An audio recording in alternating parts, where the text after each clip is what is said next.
Alors nous vous invitons à une très belle promenade gustative et organoleptique sur le vignoble de la Côte de Beaune, en compagnie d'un très grand domaine et d'un vinificateur hors pair, Jacques Lardiard.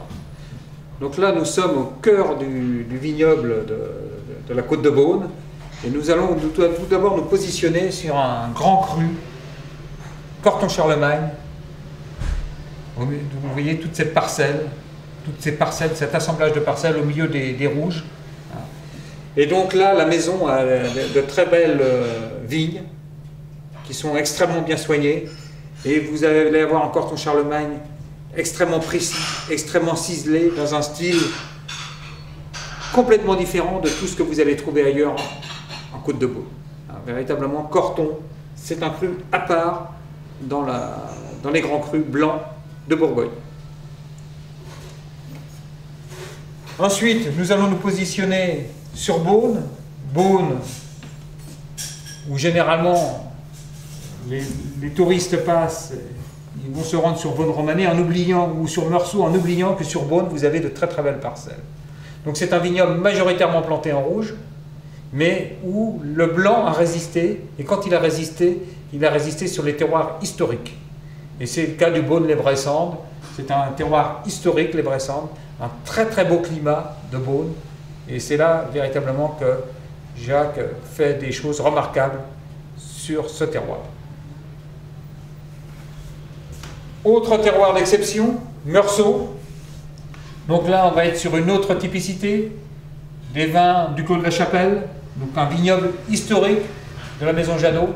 Toujours avoir cette pensée que la Maison Jadot, c'est d'abord un propriétaire de vin avant d'être un élaborateur de vin. Et là, sur les Meursault, sur cette parcelle, vous avez véritablement l'expression la plus aboutie d'un Meursault premier cru de qualité. Ensuite, sur Pouligny, nous avons choisi une parcelle extrêmement réputée, c'est les Folatières. Les Folatières, sur un millésime comme 2003, ont donné d'excellents résultats. Il fallait véritablement, sur ce millésime, avoir une vigne bien conduite, avoir des rendements mesurés, et puis avoir senti le millésime. Et on peut dire que sur cette cuvée, et comme sur d'autres, Jacques a véritablement senti le millésime, et nous avons un produit absolument remarquable, dans un autre style bien sûr que le Meursault. On va avoir un style plus tendu, plus vif, plus ciselé, correspondant à la véritable typicité d'un Pouligny-Montrachet.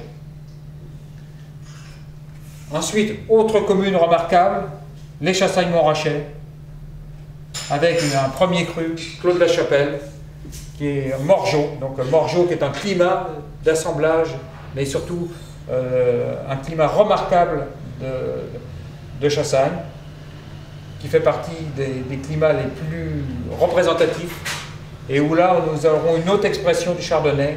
Alors on peut peut-être pas dire entre le Pouligny et le Meursault, mais Chassagne a bien sa typicité de Chassagne, son expression de pureté. Et là sur 2003, nous avons encore une chose, un vin extrêmement précis, correspondant à l'expression la plus aboutie du terroir.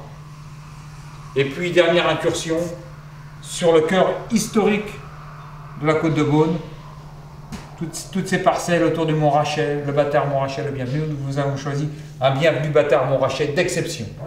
Véritablement, quand les Bienvenus sont à ce niveau de densité et de précision, ils n'ont quasiment rien à apprendre de leur maître, le Montrachet. Là vraiment, on est sur des choses extrêmement nettes, extrêmement denses, extrêmement pures en qualité, et c'est véritablement le grand cru d'exception de la Côte de Beaune.